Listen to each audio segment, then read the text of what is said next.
Hi. Welcome to Working Title, the show where we talk about books, movies, and everything in between. So I've kind of been on the fence about whether or not I want to record a Let's Talk style video. It's not something I do very often, and the things that I want to get off my chest are things that I haven't told family about, and I do have family that listens to me. So right off the bat, I want to put a disclaimer just because I know I'm going to get a message after this comes out. Whenever that is. It's currently June 16th. I haven't decided if I'm going to release it this month or if I'm going to wait until August. And I'll explain why I'm waiting until August a little bit later. But so I'm on the fence about when this will come out. But um little disclaimer for the concerned family member that will hear this. I'm fine. You don't need to worry about me or my safety. I'm okay.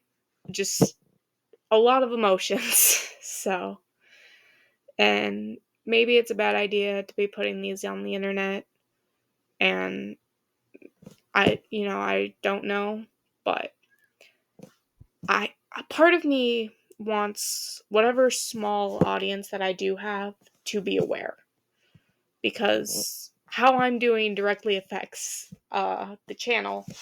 So I don't, maybe this will never see the light of day. Maybe I'll record this and delete it, and that'll be that. Who knows? If you're listening to this, I probably didn't do that, so I don't know. I don't have a script. I don't have notes.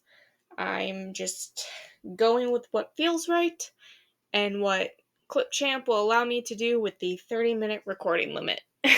um, so a lot is just going through all the time. Um, I doubt any of you have noticed a difference in my content because I've pre-recorded so many things, but I have been on a break. I haven't been making content, haven't been researching anything. I've completely stepped away for the time being, aside from publishing, hey, post a new episode. Um, and that was something that I decided to do maybe a month or so ago. Because I was starting to reach a point of burnout where doing the YouTube videos, all, the editing, the research, the script writing, all of that, it wasn't bringing me that joy anymore. And, uh, you know, um, I have an episode coming out this month that was primarily recorded by Rachel. And I will admit, I really phoned it in. And I, if I get a chance, who knows, I may try and redo it because it's, you can tell my heart isn't really into it. But so my Pride episode was primarily recorded by Rachel. And I think that was kind of the wake up call for me that I needed to take a break. When, I asked her to record it because I didn't want to. I couldn't bring myself to record it, despite how short that script is. And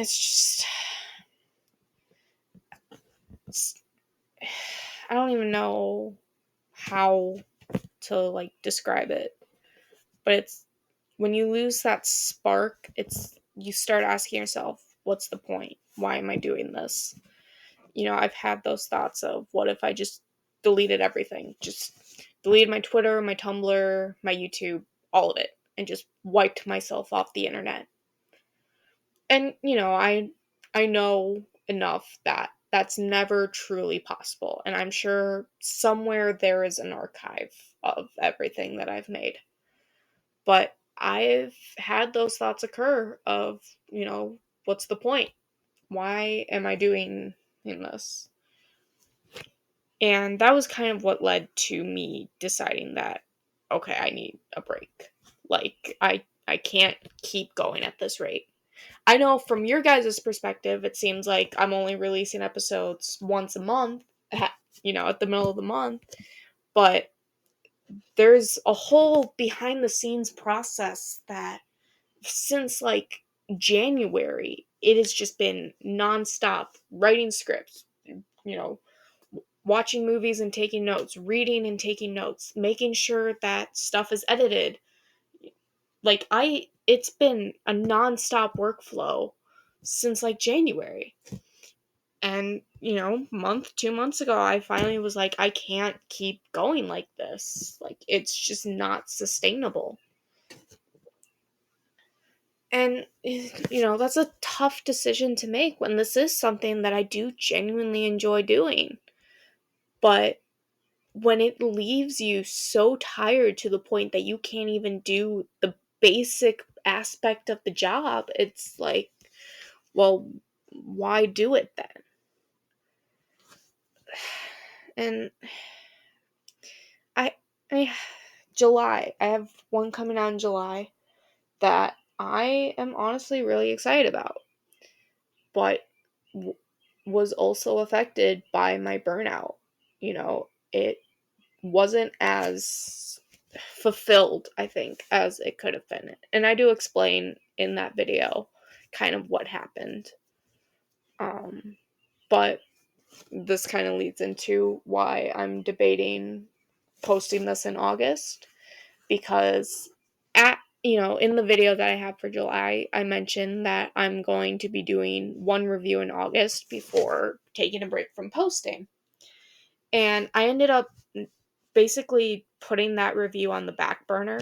I'm still going to do it. I'm just going to do it at a later date. But I'm like, well, maybe I should just post this in August so that way there's at least something, you know? I don't know. I'll talk to some people before I post this if I post it. Um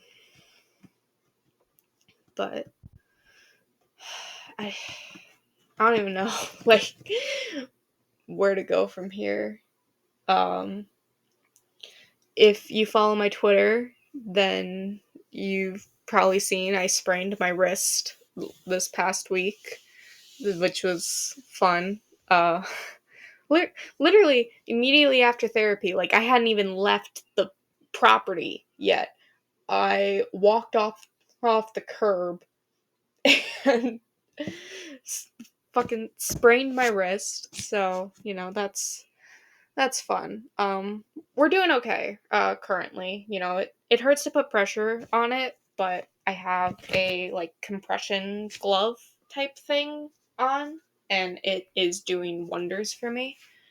So, we're doing okay. It's not like broken or anything, nothing I need to see a doctor about. And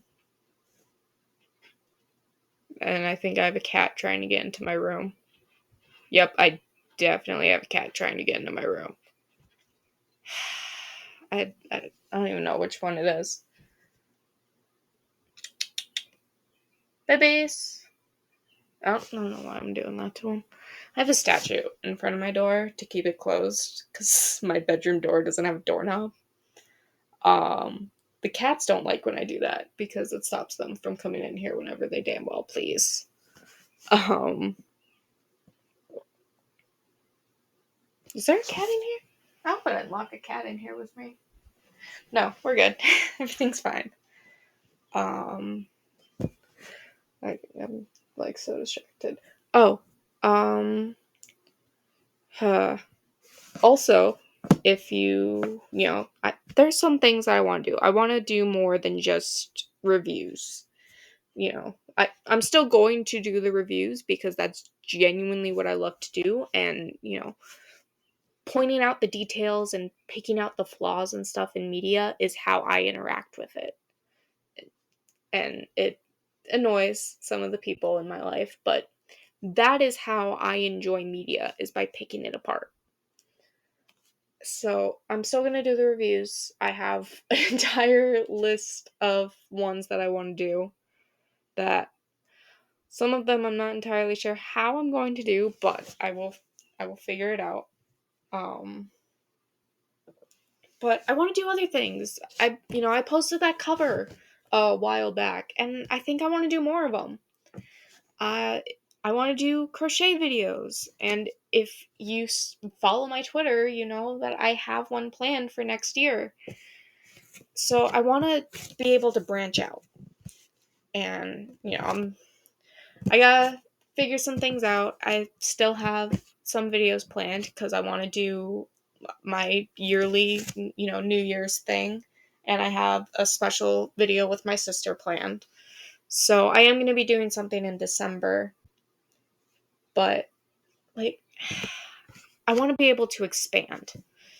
And even if I never reach a point where I can make money from this channel, I still want to make things that I am proud of and that people want to see. Because, ultimately that's why I'm doing this.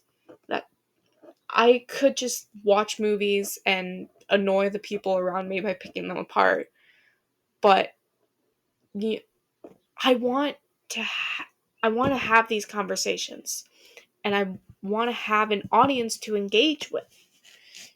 I think there's a lot that we can learn from the media that we consume. Obviously, that's why film critics are a thing. That's why video essays are so popular. But I want to at least start those conversations.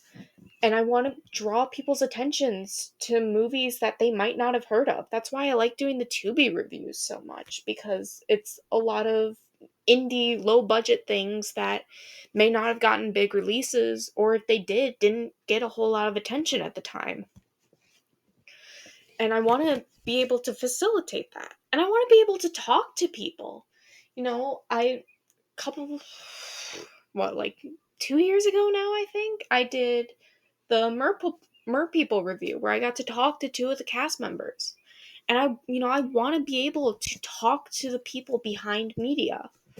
I think just recently my Velocipaster video was released, and like, if the guy that made the Velocipaster messaged me and said he wanted to talk, I would 100% take it, because people are fascinating. Whether it's just your average person on the street or some movie director, people are fascinating, and I want to talk to them and understand how they work.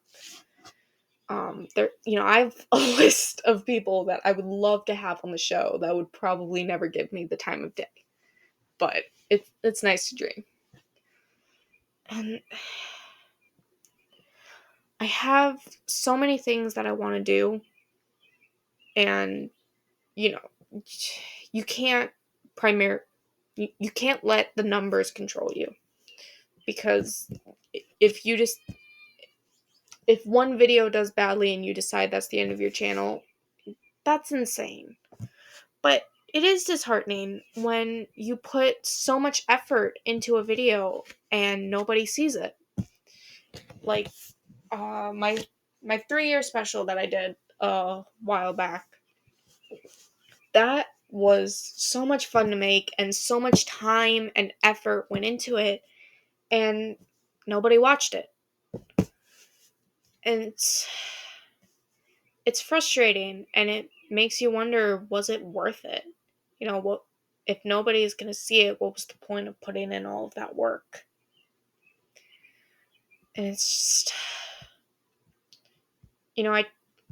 I try not to let it consume me. I try not to focus on the numbers.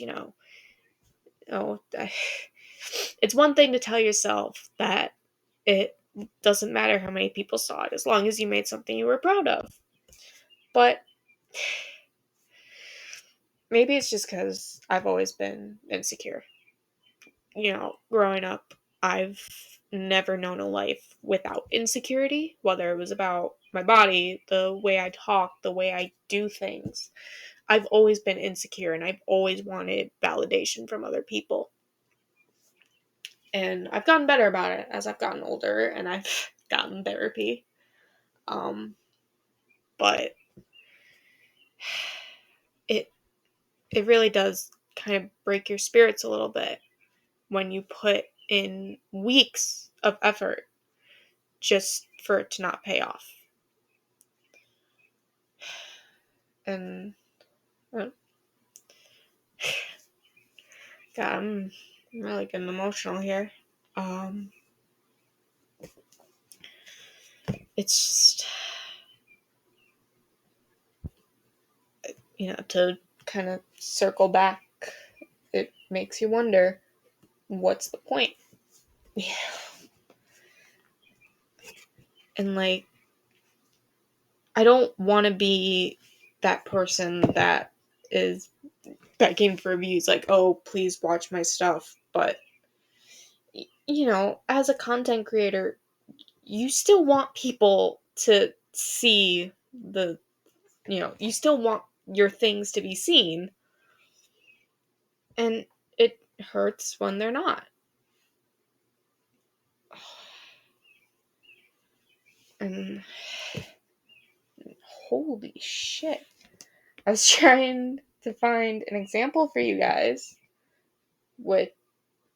and I was going to use one of my recent videos, my retrospective thoughts on the After series, and it's currently sitting at 31 views and 3 likes, which I think at the moment makes it my most popular video, which is honestly kind of wild. And that how the fuck does Mama Boy have 33 views?